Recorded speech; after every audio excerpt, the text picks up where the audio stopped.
آپ کو اہل عرب، قریش بھی سمجھتے تھے، اہل عرب بھی سمجھتے تھے، سب سے جدا اور سب سے بڑا اور سب سے مختلف بھی سمجھتے تھے، اپنے برابر بھی کسی کو نہیں سمجھتے تھے، حضرت ابراہیم علیہ السلام کی اولاد بھی سمجھتے تھے، دین ابراہیمی کے پیروکار بھی سمجھتے تھے، لیکن اس کے باوجود انہوں نے بہت سی بدعات پیدا کر رکھی تھی۔ ایک بدعت یہ بھی تھی کہ انہوں نے بیرون حرم کے باشندوں کو یہ حکم دے رکھا تھا کہ وہ حرم میں آنے کے بعد پہلا طواف حمص سے حاصل کیے ہوئے کپڑوں میں ہی کریں گے۔ اگر ان کا کپڑا دستیاب نہ ہو تو مرد برہنہ حالت میں طواف کرتے اور عورتیں اپنے سارے کپڑے اتار کر صرف ایک چھوٹا سا کھلا ہوا کرتا پہن لیا کرتی اور اسی میں طواف کیا کرتی۔ اللہ رب العزت نے اس خرافات کے خاتمے کے لیے قرآن مجید میں ارشاد فرمایا، اعوذ باللہ من الشیطان الرجیم، یا بنی آدم خذوا زینتکم عند کل مسجد، اے آدم کے بیٹو ہر مسجد کے پاس اپنی زینت اختیار کر لیا کرو۔ بہرحال ناظرین کرام، اگر کوئی عورت یا مرد برتر اور معزز بن کر بیرون حرم سے لائے ہوئے اپنے ہی کپڑوں میں طواف کر لیا کرتا تو طواف کے بعد وہ یہ کیا کرتا کہ ان کپڑوں کو پھینک دیا کرتا، ضائع کر دیا کرتا، انہیں نہ دوبارہ پہنا کرتا اور نہ کسی اور کو پہننے دیا کرتا۔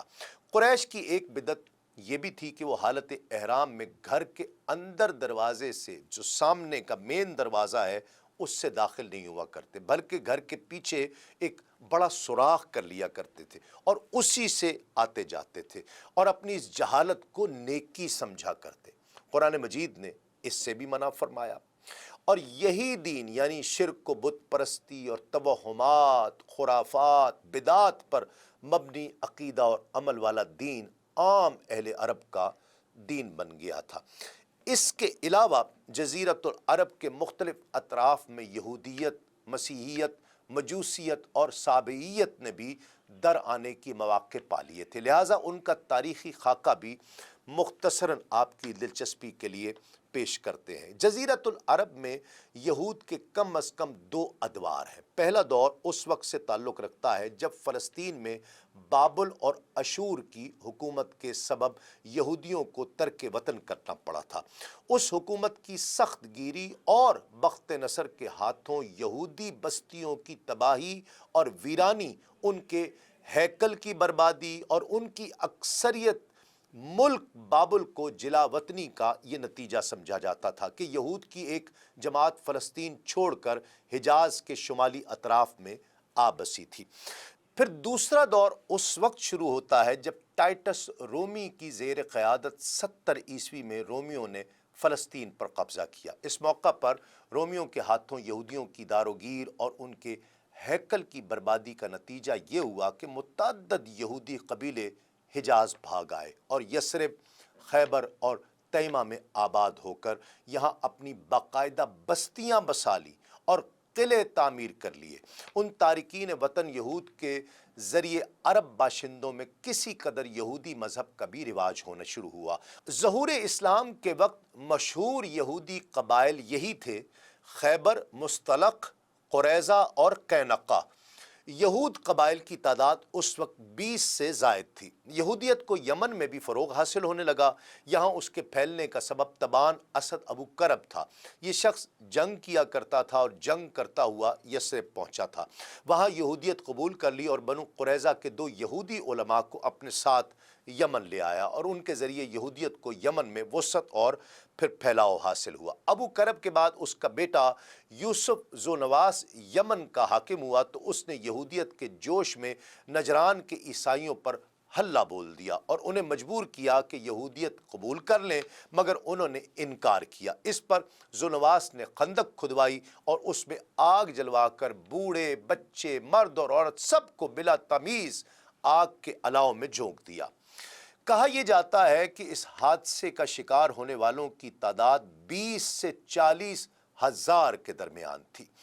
اس کے علاوہ جہاں تک عیسائی مذہب کا تعلق ہے تو بلاد عرب میں اس کی آمد حبشی اور رومی قبضہ گیروں اور فاتحین کے ذریعے ہوئی۔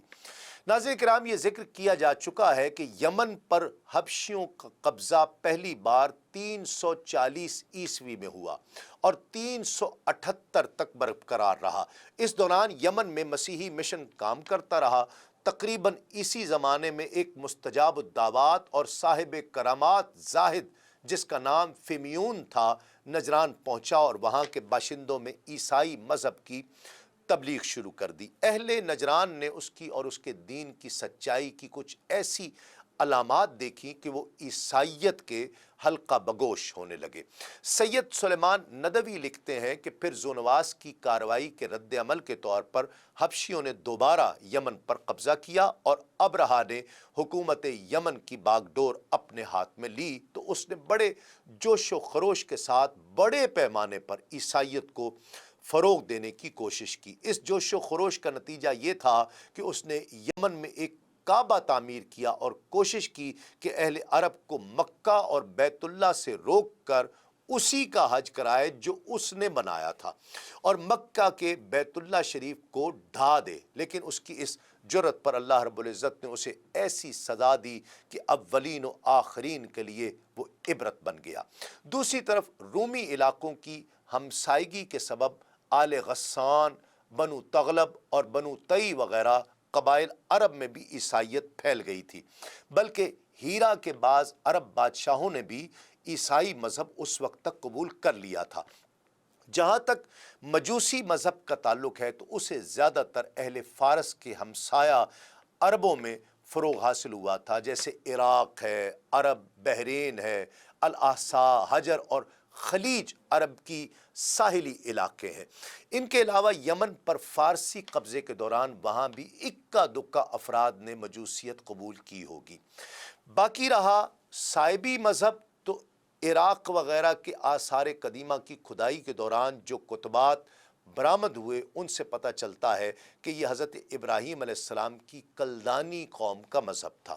دور قدیم میں شام اور یمن کے بہت سے باشندے بھی اسی مذہب کے پیروکار تھے، لیکن جب یہودیت اور پھر عیسائیت کا دورہ ہوا تو اس مذہب کی بنیادیں جیسے ہل گئیں اور اس کی شمع فروزہ گل ہو کر رہ گئی۔ تاہم مجوس کے ساتھ خلط ملط ہو کر یا ان کے پڑوس میں عراق اور خلیج عربی کے ساحل پر اس مذہب کے کچھ نہ کچھ پیروکار باقی بچے تھے۔ ناظرین کرام، جس وقت اسلام کا نیر تابہ طلوع ہوا ہے، یہی مذاہب و ادیان تھے جو عرب میں پائے جاتے تھے، لیکن یہ سارے ہی مذاہب شکست و ریخت سے دوچار تھے۔ مشرکین جن کا دعویٰ تھا کہ ہم دین ابراہیم پر ہیں، شریعت ابراہیمی کے اوامر و نواہی سے کوسوں دور تھے، اس شریعت نے جن مکارم اخلاق کی تعلیم دی تھی ان سے ان مشرکین کو کوئی واسطہ نہیں تھا۔ ان میں گناہوں کی بھی بھرمار تھی اور طول زمانہ کے سبب ان میں بھی بت پرستوں کی وہی عادات اور رسوم اور رواج پیدا ہو چکے تھے جنہیں دینی خرافات کا درجہ حاصل ہے۔ ان عادات و رسوم نے ان کی اجتماعی، سیاسی اور دینی زندگی پر نہایت گہرے اثرات ڈالے تھے۔ ناظرین کرام، دوسری جانب یہودی مذہب کا حال یہ تھا کہ وہ محض ریاکاری اور تحکم بن گیا تھا۔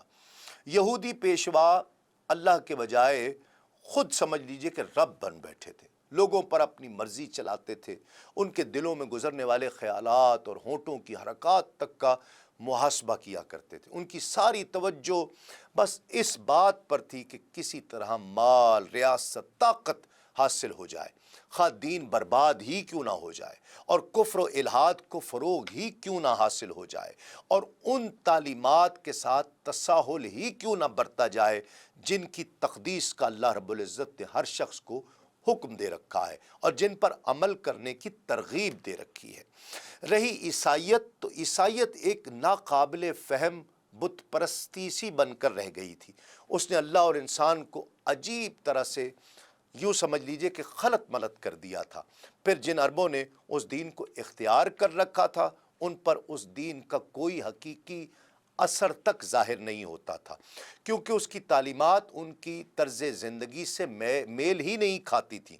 وہ اپنے طرز زندگی چھوڑ نہیں سکتے تھے اور دوسری جانب معاملہ بنتا نہیں تھا۔ باقی ادیان عرب کے ماننے والوں کا حال مشرکین جیسا ہی تھا، کیونکہ ان کے دل یکساں تھے، عقائد ایک جیسے تھے اور رسم و رواج بھی کم و بیش ہم آہنگ ہی تھے۔ دین اسلام کے مختلف امور سے آگہی کے لیے ابھی سنو نیوز کا یوٹیوب چینل سبسکرائب کیجئے اور بیل آئیکن کا بٹن ضرور پریس کیجئے